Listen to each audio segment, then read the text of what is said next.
Selama ini dianggap citranya kurang baik oleh masyarakat. Disinilah satu-satunya peluang atau kesempatan Polri untuk membuktikan gitu, atau untuk memulihkan citranya agar supaya masyarakat lebih percaya lagi kepada penegakan hukum yang dilakukan oleh Polri.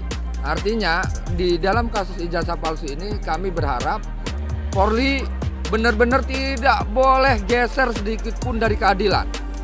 Tidak boleh berpihak karena mungkin misal anggap saja seandainya Polri berhutang budi misalnya kan sama Pak Jokowi misalnya atau apalah itu terkait jabatan atau apalah itu mah.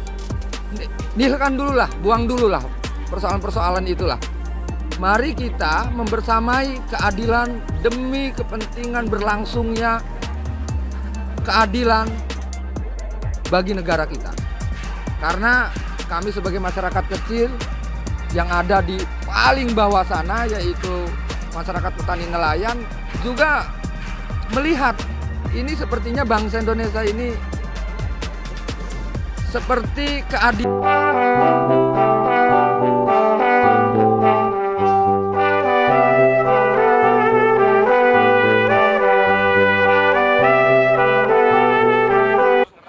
Terima kasih. Saya kebetulan salah satu kuasa hukumnya. Saya datang terlambat ini tadi. Iya. Yang mau ditanyakan apa kira-kira tadi itu? Oh ya, jadi gini. Ini adalah pemeriksaan klarifikasi. Yang mana seharusnya sesuai Perkap, kalau klarifikasi itu tidak berbicara tentang substansi. Biasanya berbicara tentang apa yang dituduhkan, kemudian lokusnya, yaitu tempat di mana terjadi tindak pidananya, kemudian tempusnya, waktu tindak pidananya. Jadi klarifikasi ini adalah satu penjelasan biasanya itu baik pelapor maupun terlapor itu diklarifikasi dulu. Yang mana akan dilihat apakah ada tindak pidana atau tidak. Jika ada tindak pidana, maka bisa dilanjutkan. Tetapi jika tidak, maka harus dihentikan. Itu sudah ketentuannya. Karena proses-proses di kepolisian itu mulainya dari satu klarifikasi. Kalau memang dianggap ada tindak pidana, itu ditingkatkan ke penyelidikan. Baru ke penyidikan. Ya kan? Karena tempusnya itu sudah disampaikan dan lokusnya pada kami, yang perlu kami jelaskan, apakah terlapor, klien kami yang sekarang ini, berada di situ atau tidak. Kalau tidak ada berada di situ, ya berarti tidak bisa dilanjutkan.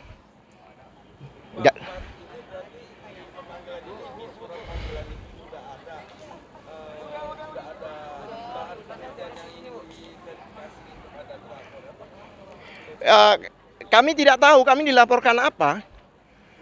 Selama ini kan tidak ada tindak pidana.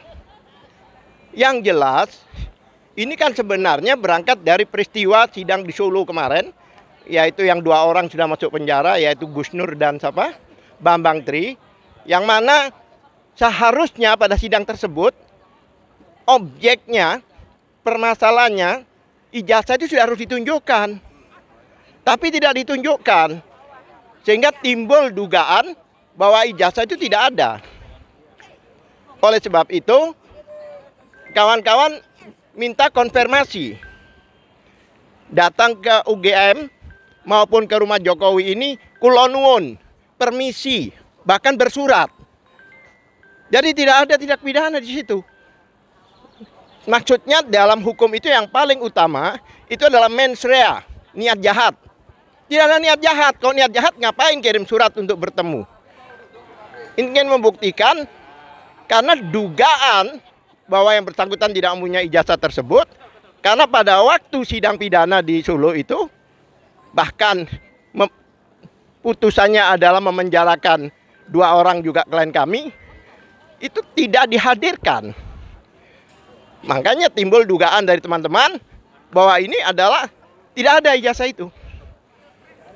Oleh sebab itu, jika dilaporkan ini, itu suatu positif buat kita, karena asas dari hukum pidana, siapa yang melaporkan, dia harus membuktikan.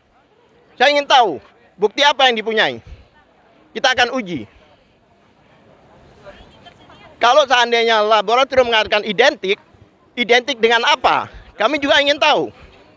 Itu nantinya. Jadi kami siap untuk menghadapi ini. Dan teman-teman ke Jogja kemarin, kenapa beberapa orang? Karena memang mewakili rakyat Indonesia. Karena hampir seluruh Indonesia ini mempertanyakan ijazah tersebut. Begitu. Ada yang lain? Baiklah, terima kasih. Masuk rame. Ketemu lagi ada. Spanduk ini nggak bisa nggak?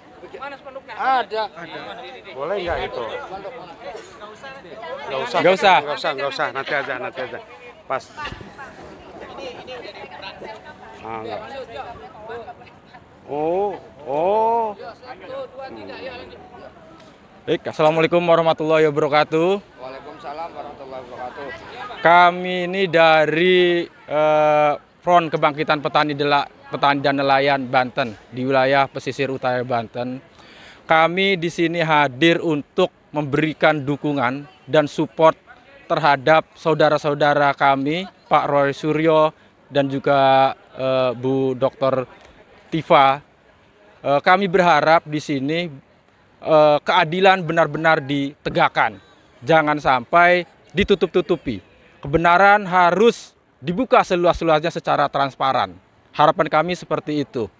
Dan apabila Polri hari ini dalam memproses kasus ini ada indikasi, katakanlah seperti misalnya persepsi publik, artinya ada proses rekayasa atau segala macam, maka ini akan menjadi presiden buruk bagi penegakan keadilan yang ada di Republik ini. Jangan sampai kemudian kami sebagai masyarakat kehilangan kepercayaan terhadap institusi penegak hukum. Jadi kami harap keadilan harus benar-benar ditegakkan dan harus dibuka secara transparan. Seperti itu. Ya. Assalamualaikum warahmatullahi wabarakatuh. Waalaikumsalam warahmatullahi wabarakatuh. Ya, sama kami juga bagian dari masyarakat petani dan nelayan. Kedatangan kami di sini sama mungkin dengan kawan-kawan yang lain, yaitu membersamai saudara-saudara kita, saudara Rosuryo dan kawan-kawan, Pak Rismon juga dan kawan-kawan lainnya. Ya, kami sebagai masyarakat petani nelayan, kami berharap hukum ini harus benar-benar tegak setegak-tegaknya. Dan sesungguhnya sebenarnya bagi Polri ini adalah peluang untuk memperbaiki persepsi atau citra gitu kan. Ya, persepsi masyarakat terhadap Polri yang selama ini dianggap citranya kurang baik oleh masyarakat. Disinilah satu-satunya peluang atau kesempatan Polri untuk membuktikan gitu, atau untuk memulihkan citranya agar supaya masyarakat lebih percaya lagi kepada penegakan hukum yang dilakukan oleh Polri. Artinya di dalam kasus ijazah palsu ini kami berharap Polri benar-benar tidak boleh geser sedikit pun dari keadilan. Tidak boleh berpihak karena mungkin misal anggap saja seandainya Polri berhutang budi misalnya kan sama Pak Jokowi misalnya atau apalah gitu terkait jabatan atau apalah itu mah. Nihilkan dulu lah, buang dulu lah persoalan-persoalan itulah. Mari kita membersamai keadilan demi kepentingan berlangsungnya keadilan bagi negara kita. Karena kami sebagai masyarakat kecil yang ada di paling bawah sana, yaitu masyarakat petani nelayan, juga melihat ini sepertinya bangsa Indonesia ini seperti keadilannya sudah lama terkubur gitu. Artinya kami tidak melihat ketegakan keadilan di bangsa kita ini.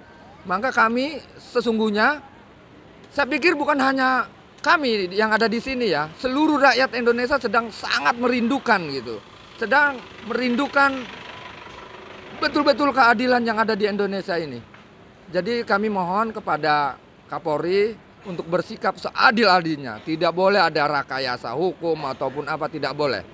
Katakan yang benar itu benar, yang salah itu salah.